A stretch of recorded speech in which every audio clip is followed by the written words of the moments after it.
saya nak membawa kepada anda perkembangan terkini berkait dengan situasi banjir di pantai timur, terutamanya di negeri Kelantan dengan jumlah pertambahan dengan begitu ketara sekali mangsa banjir puluhan ribu pada ketika ini. Kita nak mendapatkan update serta kemaskini terbaharu apa ceritanya di Kelantan. Katanya dari Kota Baru nak ke Pasir Mas juga dah tak ada laluan dah ni sebenarnya.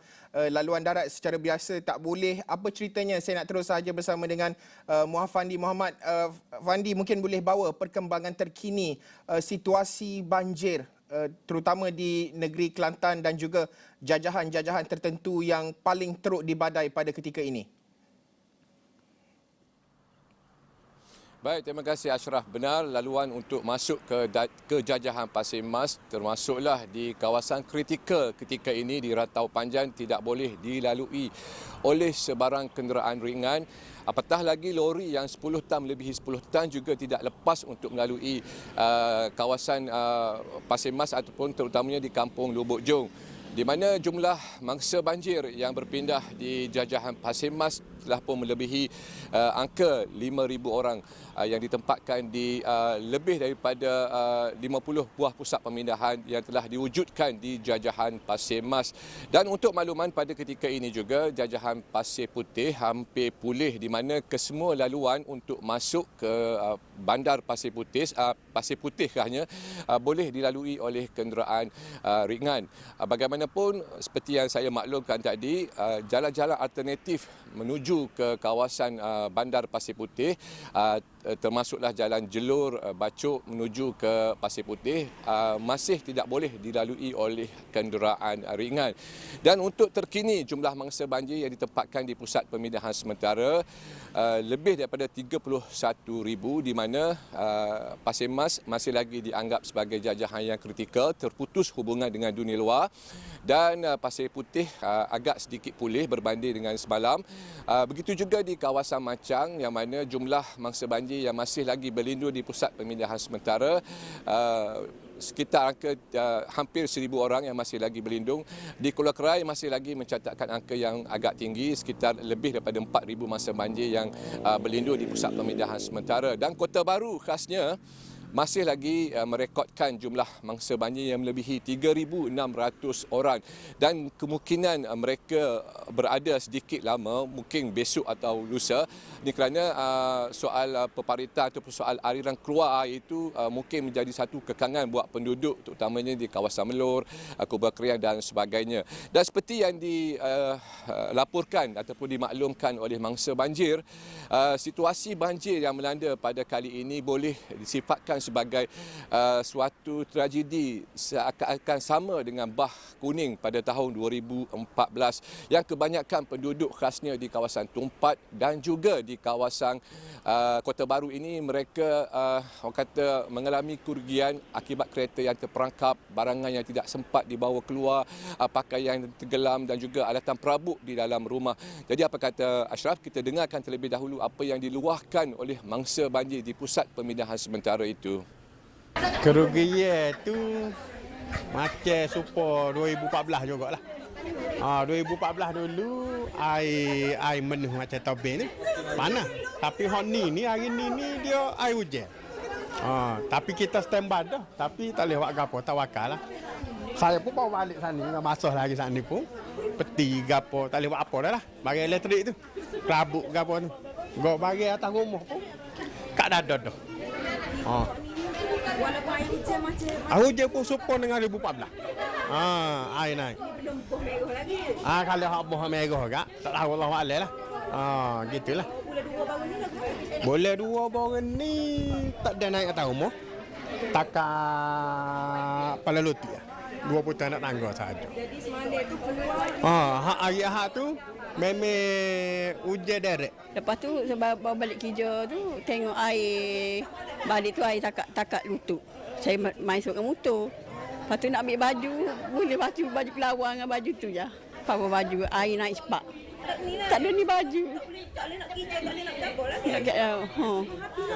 Kira habis rumah tu. Pasal baju-baju hanya habis. Ada tak ada nak buat gapo lah. Kita selamat ke anak-anak je lah. Berapa orang yang kat isi rumah? Oh, di sini rumah ada 5 orang, natu mengandung. Gitulah. Oh, masuk mari pun air sampai ke atas tu. Rasanya lebih sikit pada 2014. Lebih teruk. Biasa 2014 tu nampak air naik kan pindah lalu, tapi hok ni telefon ke ni muka tua sakit tak nak jalan lain. Dia tunggu bombai lah, bombai pukul 1 pagi. Pukul 1 pagi baru pindah ke sini. Mari tu dengan ni lah, dengan Dengan bomba lah. Bomba. Sebab nak agu air tubik tu tak berani lah sebab dengan anak kecil lagi kan. Jadi tunggu bomba mari lah pukul 1. berapa beranak dah tadi? Saya diri ni 5 beranak lah dengan saya. Ashraf, saya hari ini ingin memasuki kawasan Rantau Panjang, namun dilaporkan setakat ini masih lagi tidak boleh dilalui oleh kenderaan pacuan 4 roda. Apa yang saya ingin kongsikan pada pagi ini sebenarnya Ashraf, semalam wujud viral yang mengatakan ban pecah ataupun benteng projek lembangan sungai bersepadu Sungai Golok pecah yang menyebabkan aliran air terus masuk ke beberapa perkampungan di sekitar Rantau Panjang. Dan pagi ini pihak Jabatan Pengairan dan Saliran JPS telah membuat keputusan untuk memecahkan semua benteng projek lembangan sungai bersepadu itu, yang mana jika benteng itu dipecahkan, aliran Sungai Golok akan terus memasuki jajahan Pasir Mas. Ini boleh memungkinkan berlaku peningkatan air secara drastik di jajahan Pasir Mas dan juga Tumpat. Begitupun amaran telah pun dikeluarkan dan juga Jabatan Penerangan khasnya telah pun mewawarkan mengenai situasi ini kepada penduduk di sekitar Rantau Panjang dan juga di Pasir Mas, termasuklah juga di Tumpat, supaya mereka bersiap sedia. Ini kerana kemungkinan berlaku peningkatan air secara drastik yang boleh menyebabkan kawasan yang rendah terus tenggelam. Dan pada waktu ini juga timbul kebimbangan dan juga kerisauan bagi penduduk di sekitar Rantau Panjang, di mana keadaan banjir di selatan Thailand, khasnya di Hat Yai juga, mereka menganggap boleh mempengaruhi situasi ataupun paras air di Sungai Golok. Namun seperti yang dilaporkan oleh pihak berkuasa, aliran air di kawasan Hat Yai khasnya tidak boleh datang ataupun tidak boleh turun melalui negeri Kelantan ini ataupun ke Rantau Panjang, kerana ianya sudah ada aliran dan saliran yang boleh keluar terus ke laut di sebelah selatan Thailand. Apapun, kita ingin melihat situasi sebenarnya di kawasan Rantau Panjang yang kali ini merupakan kali keempat mereka berdepan dengan banjir, dan mereka menganggap banjir yang melanda Rantau Panjang ini sebagai luar biasa, kerana kita tahu 2014 yang lalu kawasan tersebut tidaklah begitu tinggi paras airnya, namun pada bulan Februari yang lepas banjir yang melanda di kawasan Rantau Panjang khasnya menyebabkan kawasan tersebut lumpuh sepenuhnya. Dan perkara ini berulang kembali pada bulan Disember ini, di mana paras air yang memasuki kawasan perkampungan paras air Sungai Golok khasnya juga mencapai seolah-olah lebih ataupun seakan sama dengan yang berlaku pada bulan Februari dan Mac lepas. Untuk makluman Ashraf juga, pada waktu ini laluan antara Terengganu memasuki melalui daerah Pasir Putih boleh dikatakan boleh dilalui oleh kenderaan berat. Namun sebentar tadi saya dimaklumkan laluan untuk masuk ke Pasir Putih juga boleh dilalui oleh kenderaan ringan. Namun begitu Ashraf, saya melihat pada hari ini walaupun kita merasakan cuaca, mungkin meramalkan cuaca ini baik dan juga tidak hujan sepanjang hari ini, saya melihat di kawasan Bandar Kota Baru ini kenderaan mula memenuhi jalan dan juga mula keluar ke tempat-tempat tertentu. Dan seperti yang telah pun diingatkan oleh pihak polis bahawa masyarakat dan juga rakyat Kelantan khasnya mereka dinasihatkan supaya tidak menjadikan banjir yang melanda pada bulan Disember ini sebagai satu pesta.